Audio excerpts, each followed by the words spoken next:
मेरी प्रिय माताओं बहनों, स्वागत करते हैं अपने चैनल गाँव के धुन में आप सभी का। आज मैं लेकर आई हूँ बहुत ही सुंदर, बहुत ही प्यारा सा कहारवा गीत। एक बार ज़रूर सुनिएगा। गीत आप सबको पसंद आए तो वीडियो को लाइक करिएगा, चैनल को सब्सक्राइब करिएगा, ज़्यादा से ज़्यादा शेयर करिएगा, एक प्यारा सा कमेंट करिएगा, अपना आशीर्वाद ज़रूर दीजिएगा।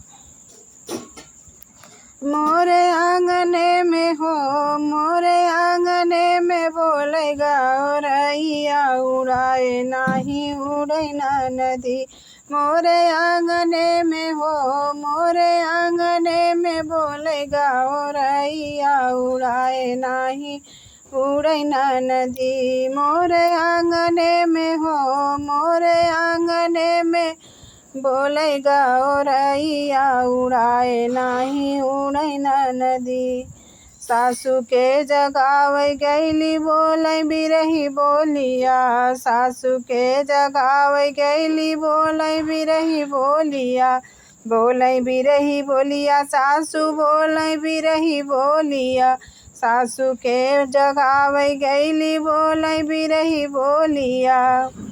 मोरे ससुरु जी हो, मोरे ससुरु जी सोए सुख निदिया, उड़ाए नाही उड़ै ना नदी। मोरे ससुरु जी हो, मोरे ससुरु जी सोए आल्हर निदिया, जगाए नाही जागै ना नदी। मोरे ससुरु जी हो, मोरे ससुरु जी सोए सुख निदिया, जगाए नाही जागै ना नदी।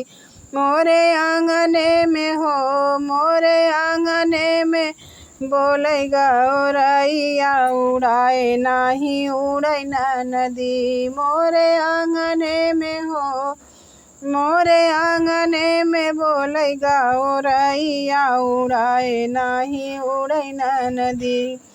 जेठनी के जगावे गैली बोलै बिरही बोलिया, जेठनी के जगावे गैली बोलै बिरही बोलिया, बोलै बिरही बोलिया, जेठनी बोलै बिरही बोलिया।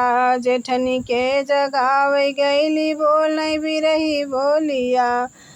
मोरे जेठवा जी हो, मोरे जेठवा जी सोए सुख निदिया, जगाए नाही जागै ना नदी।